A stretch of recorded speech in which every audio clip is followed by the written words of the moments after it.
Well, good morning, guys. It's Pastor Andy. Today's June the 23rd, and we're looking together at Psalm chapter 109.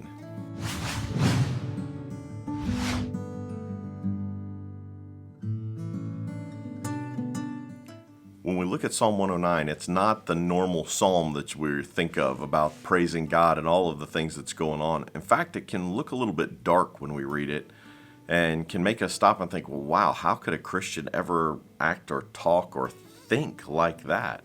If we try to judge it from the surface and if we try to judge it according to what we think Christians should act like or what we think that other people should act like without examining ourselves. So when you look at this chapter, you see David is being attacked again big time, and it could have been from Saul. This is probably written before David is king because no one would have treated him this way when he was the king.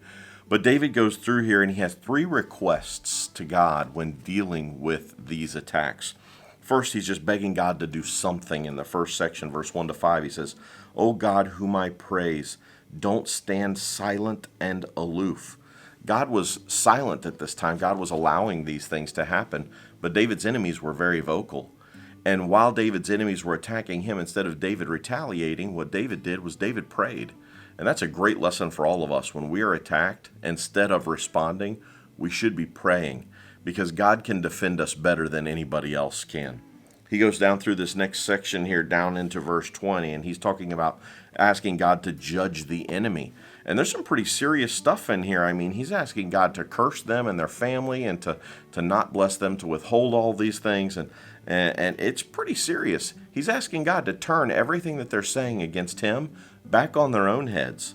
And then down from verse 21 down to the end, David is asking for God for help. He's saying, Lord, help me. And when we are attacked, that's what we should do. When people are talking about us and saying things about us, when there are people who are coming after us, we should be turning to God.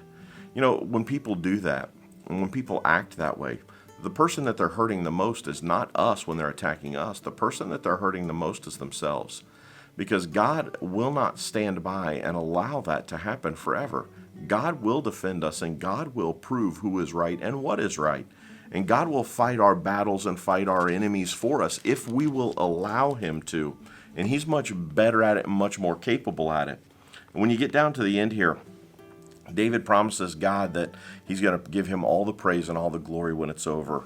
Verse 28, let me read that for you. It says,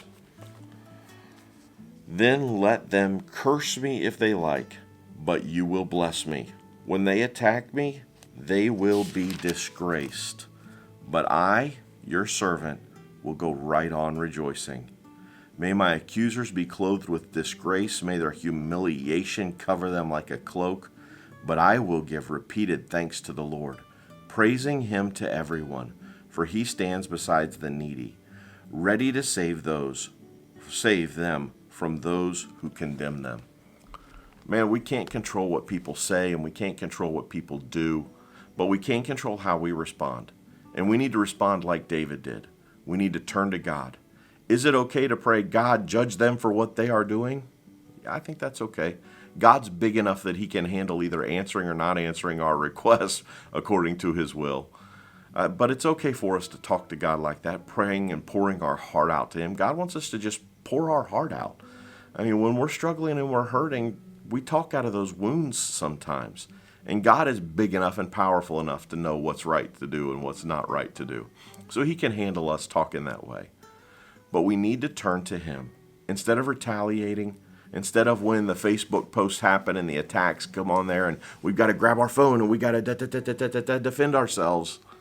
No, we don't have to do that. Or when people are sending messages to each other or talking about us, we don't have to step in and deal with that junk. God is big enough to handle it, and God will handle it. And God can handle it way better than you and I can. What's my job? My job is to turn to him. My job is to pray. My job is to rejoice and to thank God for the victory that he is going to bring. And when he does, just keep on thanking and just keep on praising. And until tomorrow, God bless you and have a great day.